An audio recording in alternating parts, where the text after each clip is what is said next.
All you need to understand the market in a nutshell. This is Deep Dive Finance by N3WS.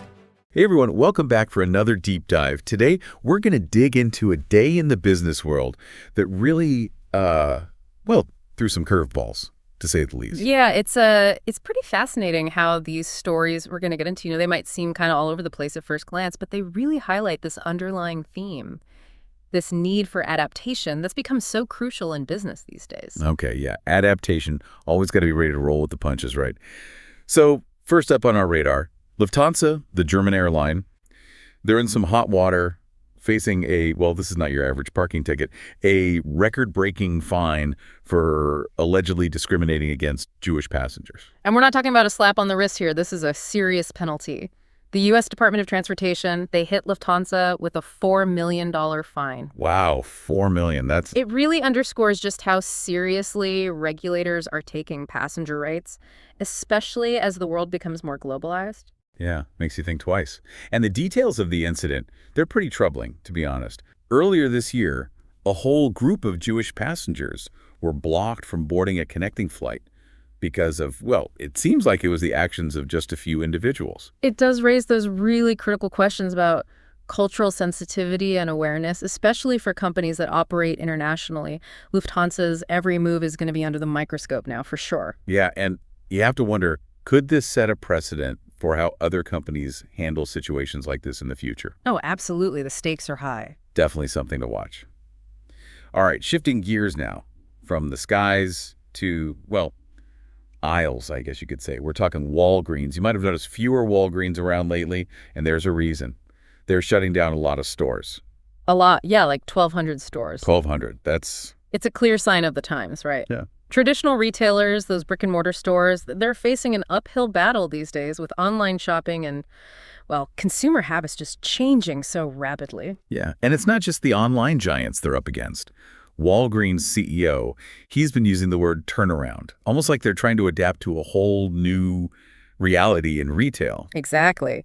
This could be a sign of a bigger trend. We might see more companies rethinking their entire business models.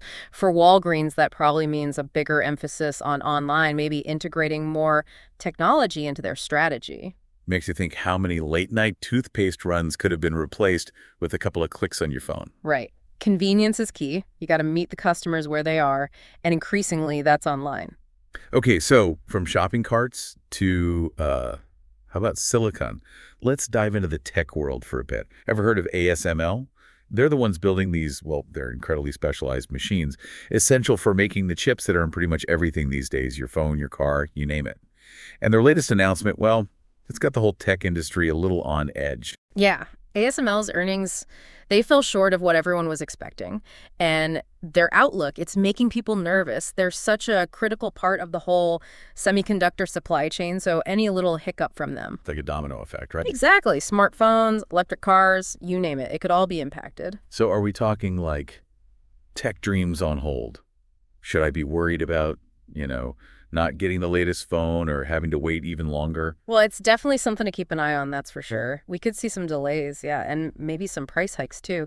It's not just about supply and demand, though. Remember a while back there was all that stuff about the U.S. and those export restrictions on chip technology going to China. Oh, right, yeah, the whole tech Cold War kind of thing. Exactly. Now, ASML, they're a Dutch company, but a lot of their tech, it relies on U.S. components, U.S. innovation. So these restrictions, they put ASML in a really tough spot. It's a great example of how, global politics can have a real impact on something as every day as what kind of phone you can buy. Wow, yeah. I hadn't really thought about it like that. It's all connected, isn't it? Okay, well, let's switch gears again for a sec. Let's talk about something a little closer to home, literally closer to our wallets. Big banks, Goldman Sachs, Bank of America, they're reporting some pretty huge profits this quarter.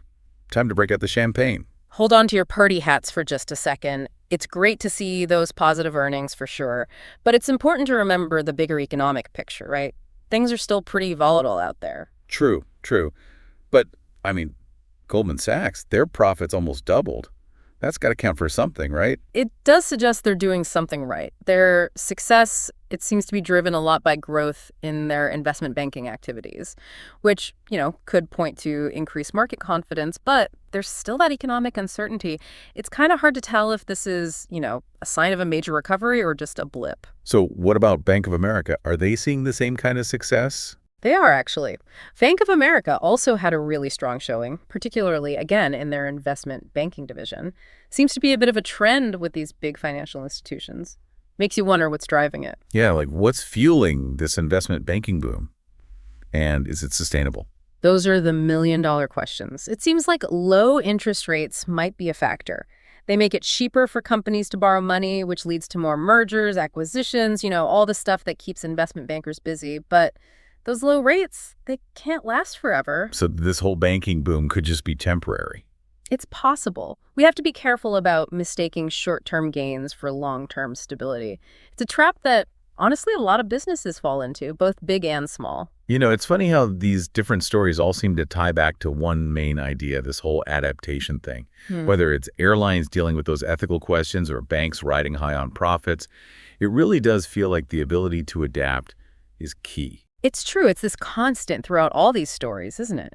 Companies trying to keep up with how consumers are changing, navigating those global issues, even just trying to understand the economy.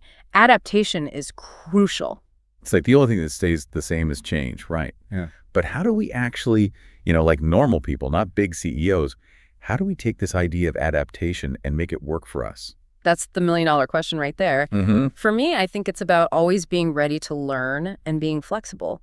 The business world is a perfect example about things can change overnight. So being able to, pivot your skills, be open to new ways of looking at things, that's important no matter what you do. So don't be afraid to get a little, uncomfortable sometimes, because that might be where you grow the most. Exactly. And stay curious. The more you understand about what's shaping the world, all those different forces, the better you'll be at handling those unexpected bumps in the road. Just like that whole thing with ASML and the chips, right?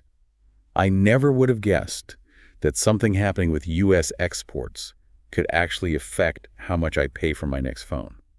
But it all ties together. That's it. And that's what we've been seeing this whole episode. What seems like an isolated event can have these huge ripple effects. It changes how many products are available, even how much profit those big banks make.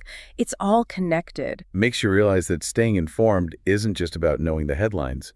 It's about understanding those connections, the bigger picture. 100%. Connect the dots and then ask yourself, what does this mean for me? How can I use this to make better choices? Whether it's with my money, my career, even just trying to make sense of the world. That's a great point to end on. So, to everyone listening, as you go about your day, keep an eye out for those unexpected connections. What seems like a small change now could actually be something much bigger. Because in this day and age, being able to adapt, well, it's not just for businesses anymore, it's a life skill for all of us. And on that note, we'll catch you on our next deep dive.